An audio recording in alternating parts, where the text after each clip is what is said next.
Hello, नमस्कार. मी वृषाली पोवार. आपल्या नवीन पेजवर आपले पुन्हा स्वागत.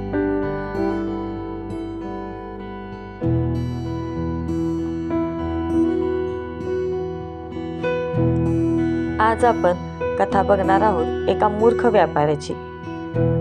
ज्या प्रकारे आपणही आपल्या आयुष्यात असा मूर्खपणा करतच असतो. चला तर मग आपल्या कथेला सुरुवात करूया. कथेचे नाव आहे मूर्खाची ओळख.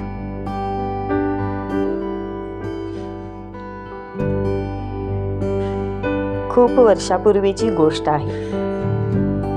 एक कामगार आपल्या गाढवासोबत जंगलातून चालला होता. इतक्यात रस्त्याच्या बाजूला त्याला काही चमकताना दिसलं. त्यानं जवळ जाऊन पाहिलं तर तिथे एक चमकणारा दगड पडलेला होता. त्यानं तो उचलून आपल्या गाढवाच्या गळ्यात अडकवला आणि पुढे चालू लागला.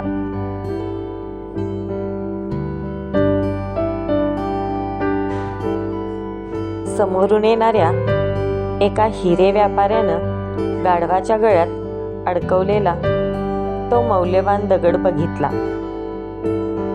मग त्यानं गाढवाच्या मालकाला विचारलं, भाऊ, मला हा दगड विकत घ्यायचा आहे.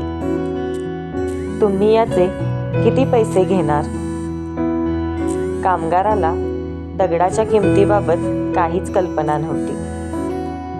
फक्त 100 रुपये घेईन असं त्यानं सांगितलं.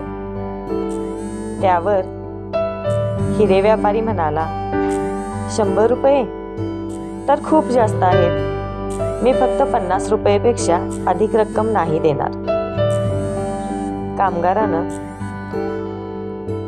थोडा विचार केला आणि 100 पेक्षा कमी रुपये घेणार नाही असं सांगितलं. व्यापाऱ्याला वाटलं की या मौल्यवान दगडासाठी त्याला कोणी गिराईक मिळणार नाही. मग हा कामगार 50 रुपयात हा दगड विकण्यासाठी आपल्या मागं येईल. थोडा वेळ जाऊनही कामगार त्या व्यापाऱ्याजवळ आला नाही. अखेर व्यापारीच त्याच्या शोधात निघाला. त्याला दिसलं की दुसरा एक व्यापारी त्याच्याकडून तो मौल्यवान दगड विकत घेत आहे. तो व्यापारी पळत कामगाराजवळ पोहोचला. तोपर्यंत व्यवहार पूर्ण करून समोरचा व्यापारी निघून गेला.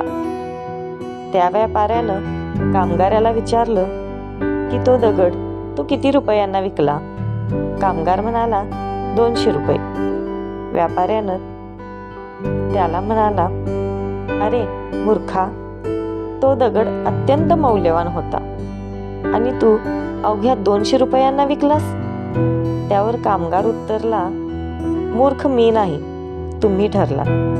कारण मला तर तो दगड रस्त्याच्या बाजूला पडलेला मिळाला होता आणि त्याची किंमत माहीत नव्हती.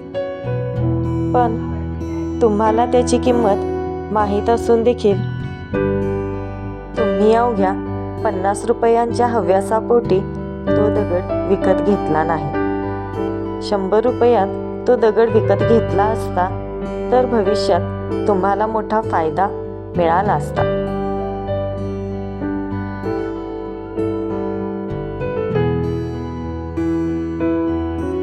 अशाच प्रकारे कधीकधी छोट्या फायद्यासाठी आणि लालसेपोटी आपण आपलेच मोठे नुकसान करून घेतो आणि ते वेळ गेल्यानंतर आपल्या लक्षात येते. पण तेव्हा त्या गोष्टीचा काहीच उपयोग नसतो. अशाच छान छान कथा वाचण्यासाठी आपल्या चॅनलला लाईक, शेअर आणि सबस्क्राईब करा.